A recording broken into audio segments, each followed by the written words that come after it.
So we'll be discussing the topic called Yoga Chudamani Upanishad. When we talk on this Yoga Chudamani Upanishad, just quick translation. Generally, we say that is called Chudamani. Mani means a jewel, and Chuda means generally ladies they do wear here the crest jewel. So the jewel which really adorns the face, beautifies the person, and that is being highlighted as Chudamani. And here is related to yoga, talks in details about yoga. We'll be discussing what is yoga all about. And it happens to be Upanishadic knowledge. Now, when it talks that it is Upanishadic knowledge, quickly we'll look at this. What is that Upanishad? When you look at a Veda, even though the Upanishad has got different aspects how to look at, we'll be seeing something in details, like each word, what is Upa means, what is Ni means, what is Shad means.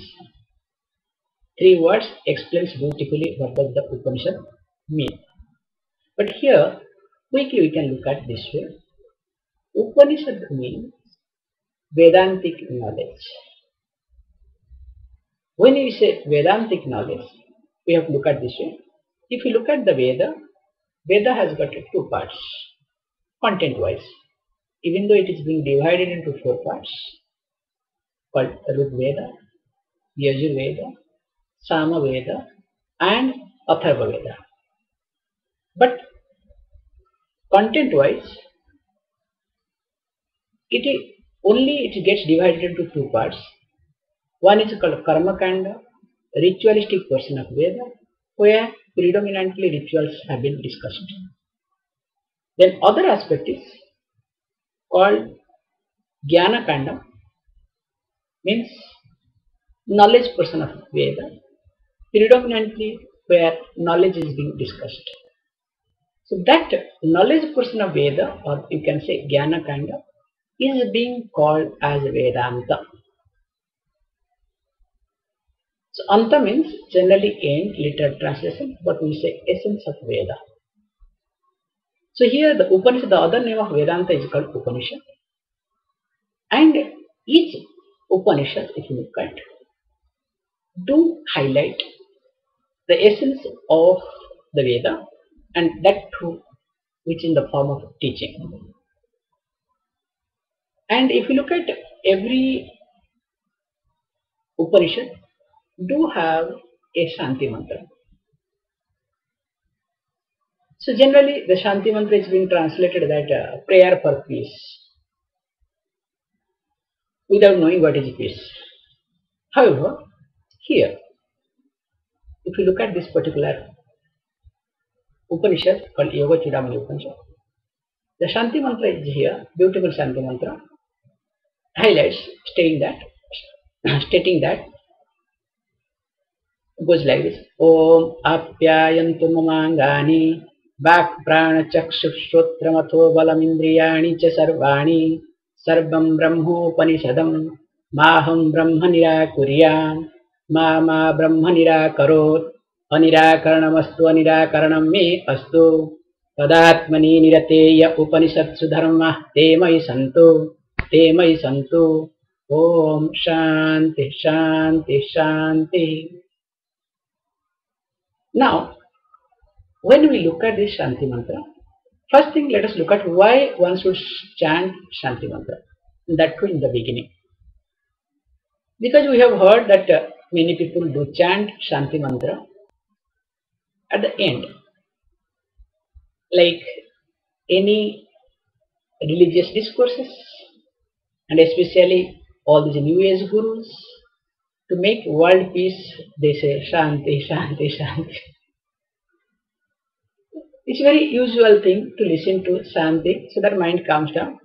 Good. But whereas here, in the beginning of Upanishad, why the Shanti mantra is there?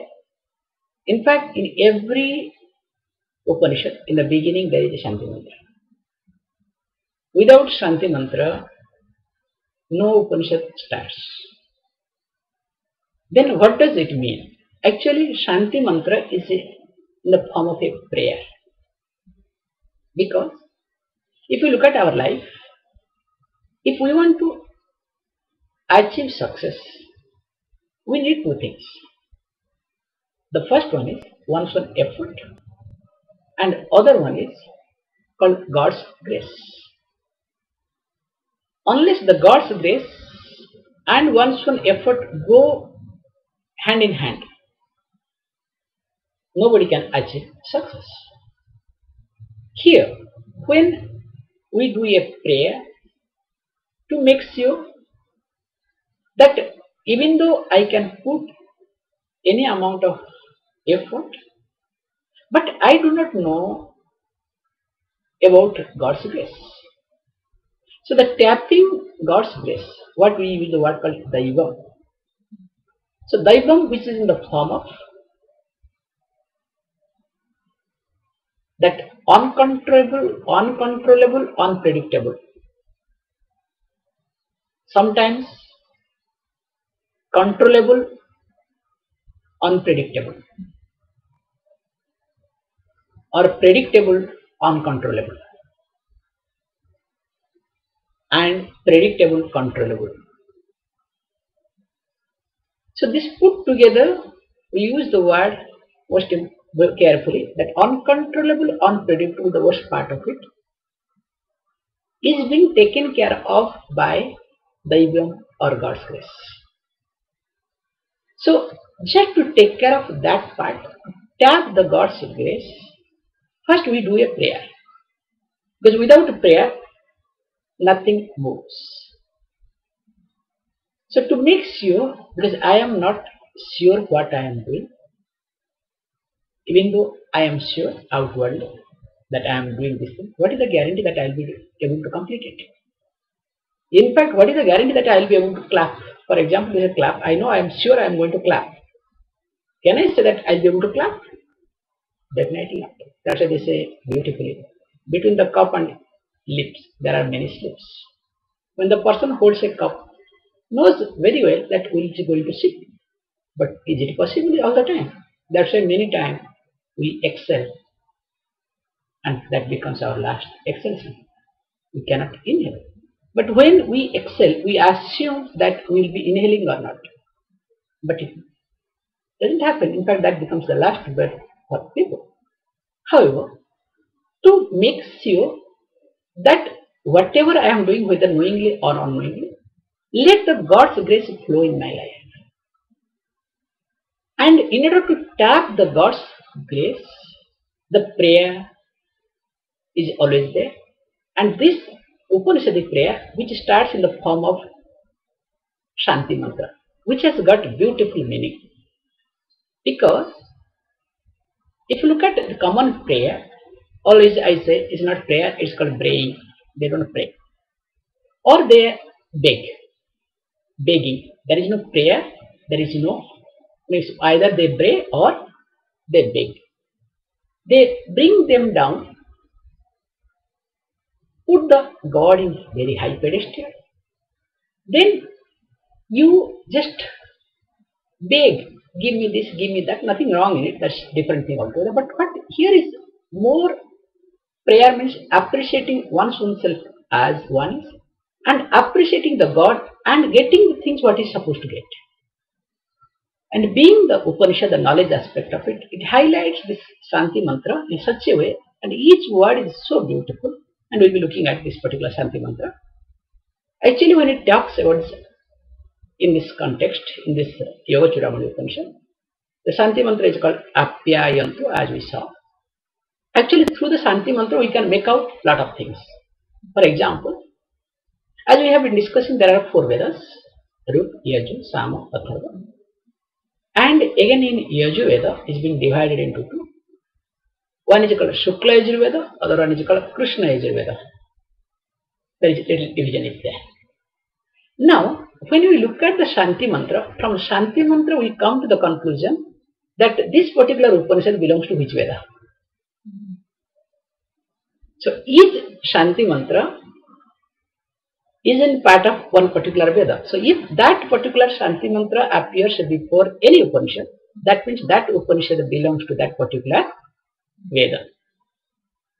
And if we look at that aspect, we can have a look at actually this particularly Apyayanto Mamangani, this particular Shanti mantra, which is being highlighted here, it belongs to Samaveda. So that means wherever Apyayanto Mamangani appears, one can close the eyes and say that this particular Upanishad belongs to this Veda. For example, if you look at like Ruk Veda, there is one Shanti mantra called Bang Me Manasi Pratishtita. Just so wherever that Bang Me Manasi Pratishtita Shanti mantra appears, we close our eyes and say that this particular Upanishad belongs to Ruk Veda. For example, we have what is called Aitreya Upanishad, major Upanishad called Dasa Upanishad, 10 Upanishad, that we start with Kathakena, Prashna, Mundaka, Mandukya, Titiri, Aitreya, Chandogya, Brihadharika. So there are 10 Upanishads we consider as the major Upanishads. So I am just giving you this information here. So what he says that wherever we come across this Bang Me Manasi Pratishtita, for example, Aitreya Upanishad, that means it belongs to Rug Veda. So also when you look at Yajurveda, as we discussed, it has got called Shukla Yajurveda and Krishna Yajurveda. So when Shukla Yajurveda, for example, we have looked at that. Interestingly, in Shukla Yajurveda, all of us we know that Shanti mantra, which is popularly being chanted, called Purnavadha Purnavidam. For example, the Upanishad, Ishavasya Upanishad, another Upanishad called Brihadharika Upanishad, which starts with Purnavadha Purnavidam. It will start with not ends. So that means this two Upanishad comes under Shukla Yajurveda. Whereas if you look at, for example, Sahana Bhavatu, what we chant all the time, that actually comes under Krishna Yajurveda. And there are Upanishads like the Aitreya Upanishad. Interestingly, the Aitreya Upanishad has got another Shanti mantra called Shanno Mitra Varuna. So just information check. So however, wherever Sahana Bhavatu comes, so we take that Shanti mantra and from that we derive and we come to the conclusion, come to the point that this particular Upanishad comes under Krishna Yajurveda. And as we discussed, for this Apyayantu Mamangani comes under Samaveda. And finally another is called Atharvana or Atharvaveda, the final one. There we come across called Bhadram Karnevi Shrunuyama Devaha. There is another type of Shanti mantra. So wherever that Shanti mantra appears, we do say that this particular Upanishad belongs to Atharvaveda. For example, Mundaka, Mandukya Upanishads, they do belong to this Atharvaveda. Now, when we look at this particular Veda, so this particular Upanishad which comes under Samaveda, as we came to the point from the Shanti mantra, now we need to look at what is the Shanti mantra talks. Because each word is so careful and carefully presented, as we have been discussing this point very clearly. In teaching, each word is so precise, carefully chosen, so that it cannot be misinterpreted. You will not have room to misinterpret. That's what the teacher's job is. Teacher must not give a room to get misinterpreted. If the teaching is getting misinterpreted, that means the teacher does not know how to handle the methodology of teaching. That's why, and without handling methodology of teaching properly, that person cannot be called a teacher either. So that means wherever words are being mishandled, that means there is no teaching. That becomes preaching. So that's why in preaching, flowery words, more appealing words, confusing words, Whereas in teaching, everything has to be very systematic, nothing can go here and there. That is how when we look at Shastra, we will be discussing some other time maybe, as a pramana means of knowledge. And we look at it in such a way, and once we get tuned to Shastra for a length of time, our mind also becomes in that way. That is how we ask always, the person has to get tuned to the teaching. We'll be discussing in fact in Santi Mantra comes that aspect here. Starting with that Apyayantu, okay, starts with Om. Generally, Om is called Pranava. I don't want to discuss much Om here because this Upanishad itself will talk a lot on Om. So when the Upanishad itself will talk a lot on Om, better put it quiet. We will be seeing that, what is all about it. And he says that Apyayantu mamangani bak prana chakshu shrotra matho balam indriyani cha sarvani. Now there is a prayer, and the prayer the person is asking, let my limb, such as speech, back, and not only that, I need only back will not everything. Now my prana, vital energy, chakshu, eyes, shrotra, ear, atha. The atha word is very beautifully being used. One particular, there is nothing in there, okay? If you translate, like for example, may my limb such as speech, eyes and ears, vital energy, then that's all. And you can say like the capacity, because what it needs balam indriyani cha sarvani, all other sense organs. What they do is they be efficient, they let them grow. Let the capacity, the strength increase. This is the usual translation. But where is the word atha? There is one atha word is being there, which is really again highlighting each word, not that just to fill the gap they have used the word. No. Here atha means whatever limbs or whatever things have been discussed is different. Apart from that, whatever has not been discussed, that is being covered in the word atha. So even though it is being highlighted, stating that only in the words like let my limbs such as speech, eyes and ears, vital energy, let it grow, let the capacity, strength and all other organs grow or be efficient. That is the literal meaning. Along with that, also what are the limbs have not been discussed is being covered with the word atha. Now question may arise here.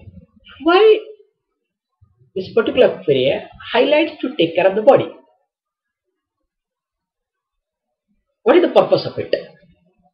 Because sometimes this question comes to us that actually if as a person or as an individual, I should be eligible for the knowledge.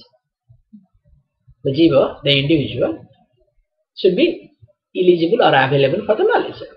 My body is useless. What is there in body? No. In fact, every jiva is the same, but because of the body, the jiva appearance or jiva's faculty of choice gets exercised. If the body is not okay, the person cannot exercise the faculty of choice. For example, a worm, also an individual, we may not accept, but individual, we also individual, because we do not know whether once upon a time we were a worm or not. Sometimes that's why we behave like animal. That means definitely we have gone through the animal life. Or some people being in human life, they behave like animal. That's different thing altogether. However, here the worm also individual. We human beings also are individual. But the difference between that particular individual and we people is this, the body. And because of the body, now there is a faculty of choice where we can exercise. Whereas the worm has got a faculty of exercise but does not know and will not be able to exercise. That's why whatever instinct comes to any animal or anything, they just follow it. Not that they don't have. They have certain type of faculty or certain type of choice to exercise. But that choice is so limited, like some human beings also they do have choice, very limited. That's why always body is something decides or helps the faculty. For example, if you look at our day-to-day life, sociologically, if you look at anybody is physically handicapped, you will discover that person will be insecure. And with due respect, just I'm trying to convey the like how the mind functions based on the body. Anybody is very rarely to come across a person who is physically handicapped but is very stable and psychologically is very sound. Either the person will be insecure or will try to show up and achieve success as much as possible just to avoid that sense of insecurity or to run away from the sense of insecurity. Because the body itself reflects or reminds the mind all the time that look, I don't have this, I don't have that. So body is a very major factor for achieving anything in life. Now here is being highlighted that let my body be efficient. Let all my organs, all my limbs, including my vital energy, be efficient. Because we say among all the body, to get a human body, Jantunam Narajanma Durlabham iti. That if you look at any body, among all the bodies, this human body is something very precious. It is very rare, it is very difficult to get. And we do not know whether we are going to get next time or not. There is no guarantee. We may get to any other yoni, any other womb based on our activities, our thinking. So having got the best in our life, if we do not maintain, there is no point of getting the best. So when or having got the best, we need to maintain. How to maintain? Because this body has got only one faculty, as we have been discussing, that to exercise the faculty of choice. And what is that exercise? The best faculty to exercise? That is called dharma. What is to be done, what is not to be done. At this moment, what is to be done, let me do. What is not to be done, let me not do. That particular faculty is being highlighted or is being really suitable, I would rather say, for this body to exercise that faculty. And not only dharma, because of dharma, another aspect comes moksha, to become a free person. So start with dharma, then comes moksha. Without dharma, without to be done, not to be done action, freedom never comes. This so-called this pep talks, especially this New Age gurus. Moksha, you can get enlightened, you can become a free person, you don't have to do this thing. Whatever you do along with that, you can do this thing. It never happens. First, the person has to stick to dharma in order to get moksha, because without sticking to dharma, dharma means what is to be done, let me do. What is not to be done, let me not do. Not the way what I want to do, let me do. No. Or the what I like to do, let me do. It may not be right or may not be wrong. I don't care. That's not right. Because when I do what is to be done, when I don't do what is not to be done, in the process I polish my likes and dislikes. Only by polishing my likes and dislikes, I am eligible, I am available for teaching. Then only the teaching will take place. Because if the person is having sharp likes and dislikes, that person cannot, it's impossible to understand this knowledge. So here is very carefully they have chosen. Then let the body be fit, not to fight with other, not to prove that I am someone. Because many people, they get the best body to prove that I am someone. The best example is Miss Universe or Mr. Universe. So everybody looks just to prove that I am someone. But here is not proving that I am someone, but to understand the knowledge that is being again highlighted here. And let the body first be efficient. And with this prayer, then again he says, what is that? Why all these things? Sarvam Brahma Brahmo Upanishadam. If I look at everything, Sarvam Brahma. And how is it? Upanishadam. And why I should make this body fit? Because to know that Sarvam Brahma, everything is Brahman.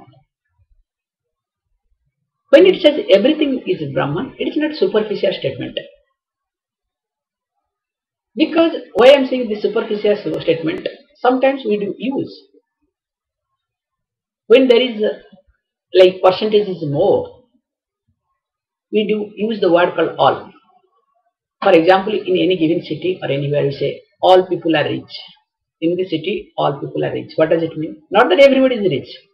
Not every person. But when you look at the percentage is more, we come to the conclusion that all people are rich. But need not be. So when we use the word, they are all superficial. But is this that called Sarvam Brahma? Everything is Brahman, superficial is being used? Here it is not like that. Here it is being said that all means except anybody or anything. That means everybody is included. So he says that Sarvam, this is the prayer the person does. Sarvam, I need to keep this body, mind fit, all my prana to be fit, let it be efficient in order to know that Sarvam Brahma, that everything is Brahman. And when I say everything is Brahman, that means what? I am also included. I am not away from it. And this Brahman, how to know? Again, another word is that this Brahman is called Upanishadam. Means it is to be known through Upanishad. Means only with the help of Upanishadic knowledge, I will be able to know Brahman, not by any other means. That's why Shastra becomes Pramana, means of knowledge. So it is not Upasya Brahma to be meditated. The Upanishad never talks about Upasya Brahma, you have to meditate. Then you will realize. No. It says Upanishadam Brahma, that Sarvam Brahma, which is everything, that Brahman to be understood, to be known through Upanishad. And this Upanishadam Brahma, and okay, fine, everything is right, but there is a possibility. The possibility is, first thing is what happens, everything is Brahman, I don't think that I can accept it. There is a possibility that I may reject. I may not grasp this such knowledge. There is some type of rejection because sense of insecurity is so much, sense of inferiority is so strong in me, I may not accept. For that is being said that Maham Brahma Nirakuriyam. That may I not reject Brahman. Because there is a possibility, and if we look at our life, any rejection starts, it starts from within. Unless I reject myself, I cannot reject anybody. Because long before trying to reject anybody, first I reject the thought of that person or not. And that thought is in me. So always the rejection comes in the form of self. So without self-rejection, we cannot reject anybody or anything in life. Whenever we are being rejected, definitely we have already rejected ourselves. See here, even though everything is a Brahman, fantastic, everything is very good, but if I decide to reject, I decide to not to know, not to listen to it, then will I be able to? Because there is a very beautiful possibility there, that is what is being highlighted here, that being this Upanishadam Brahma, it's not like to be meditated, so that something your imagination. Being Upanishadam Brahma means to be known through Upanishadic teaching, that means one should be available. And in order to be available, the person has to listen to the Shastra, to the teacher's teaching. Now, what happens in the process if you observe this particular point? Generally, when we listen to any teaching, first we use the word, either one should have Shraddha. Shraddha means pending to discover. We have discussed in details that pending to discover is not blind faith, not even belief. There is a trust. And I cannot explain in detail Shraddha because we have discussed in details long before. So here, one should have Shraddha, or if that person doesn't have Shraddha, at least should have, we use the word called Tatparya Nirnaya. whether the scripture is talking something sensible or not, or what it wants to convey. For example, when you listen to somebody, if you like, generally we talk to this way. If you like, you know the person, whatever is talking is good for me. You don't use your brain too much because you have a trust in the person. Whatever person talks, whatever does, you allow it. This is one way of. Other way of whether the person is talking sensibly or not. You look at what the person is trying to convey. So that is, in Sanskrit we say Tatparya Nirnaya. What is exactly what it wants to convey. But once you understand the person is trying to convey this thing, or this is what the person is conveying, then after that, do you surrender or do you listen to the person without much questioning or not? But in the case of study, there is a possibility that the person may get stuck only in that first level, like what the person is trying to convey, what is the person is going to try to convey. Not assimilating the subject matter. And that happens in many cases. Because there is some type of blockage, there is some type of rejection within, there is some type of inferiority complex within, and the person wants to prove, the person wants to show off. For them, this knowledge will not work. So that is being highlighted very carefully here, that Maham Brahma Nirakurya. Let me not reject Brahman, in the sense that not only I should listen to the teacher, once I know that okay, this is what the teaching conveys, then I have to allow the Praman to take over. For example, if I want to see a flower, or one particular thing, a color of the flower or flower, I say, okay, somebody says, see this flower is there. I try to look at. After trying for 10 minutes, no, I'm tired. I don't think that there is flower. Then somebody, no, I tried so many times through my eyes. I think I should use my ear in order to know there is a flower or a special color of the flower. Will it be possible? Only to see the flower, to especially see the color of the flower, I need my eyes. Whatever way I may do, I have to surrender to my eyes. If I discover that eyes is not defective, if eyes are defective, I discover I don't have to surrender. The moment I come to the point that eyes are not defective, I don't have any other choice other than surrendering to the eyes in order to see the color and form any given object. So also, once I come to the conclusion, this is called understanding here, that the Shastra talks, the teacher talks in keeping with the teaching, I have to allow the teacher to take over. If I don't allow the teacher to take over, teaching will not flow, the person will not understand the truth either. So that is being again highlighted with this word called, let me not reject Brahman. And next says, ma Brahma nirakarot. Repeating very carefully, says that, not only that, let there be no rejection of me by Brahman.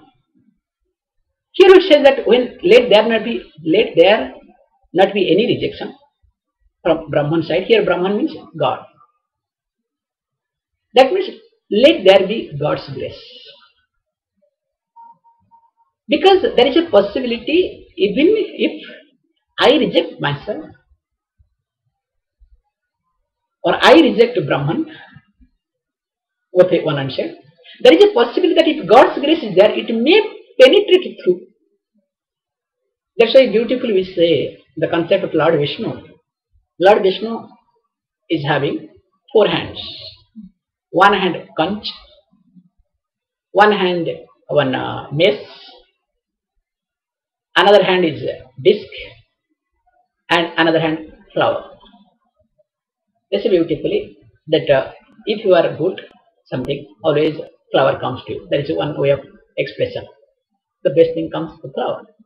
Suppose if you are not doing right thing, being the in charge of maintenance, Lord Vishnu blows the conch. Hey, get up.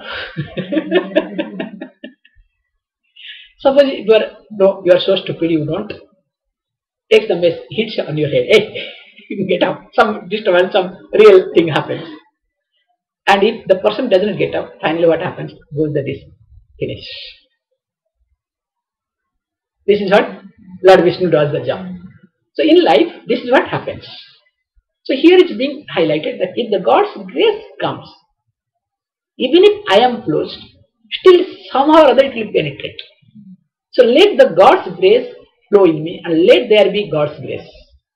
So indirectly sometimes it happens when we pray for something, we also get it. So when I am not available for myself, I am rejecting myself. Let at least not there, let there not be any rejection from God's side either. And not till that. Onira karanam astu, onira karanam me astu. This is beautiful that why all these things it should happen. That particularly this particular statement has been repeated twice. Onira karanam astu, onira karanam me astu. Let there be no rejection of Brahman on my part. Because as we have been discussing this point, there is a possibility that my mind may get closed. But if I somehow manage to tap the God's grace, if I look forward that, I will be taken care of. So in order to highlight that aspect, this particular thing is being repeated, that Anira Karanam Vastu, Anira Karanam Me Vastu. Because unless we do or we seek the grace of the God again and again, the God's grace is not going to come either. And why all these things? Very nice, you see. That who is that person? Who is asking all these things? Is it a common person? He says, no. When people say, look, tadatmani nirate ya upanishatsu dharma te mai shantu. Yaha upanishatsu dharma. The values and attitude that is being mentioned in the Upanishads. Upanishatsu dharma. And what happens to that? We have to look at te mai santu. Let those values and attitude be with me. And who is that me? Because that's the most important aspect here. Who is that me? He says, tadatmani nirate. The one who is committed to the pursuit of knowledge of Brahman. That Brahman. The one who is always committed, not like once in a while looking for it. No. Here that is committed. The one who is committed to this knowledge, this pursuit of knowledge, to that me. That happens to be me. Now, the attitude and the values of Upanishads come to me, not any other person. So again what happens, in the prayer I am highlighting, let there be commitment towards the Upanishadic teaching. Unless I am committed to the teaching, definitely I am not going to get the values or the attitude of the teaching either. So again the commitment is being highlighted.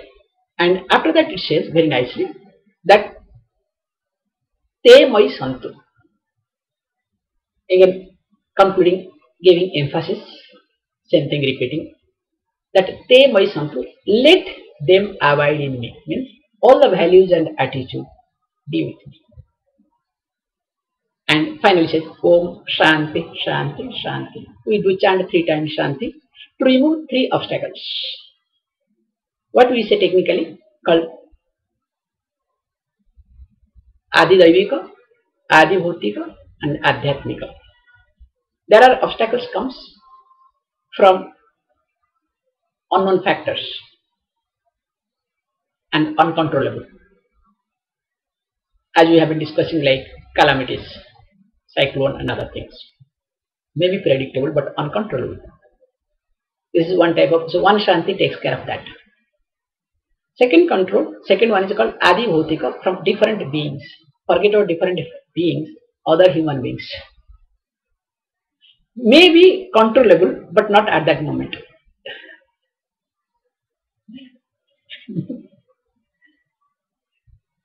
So that also to be taken care.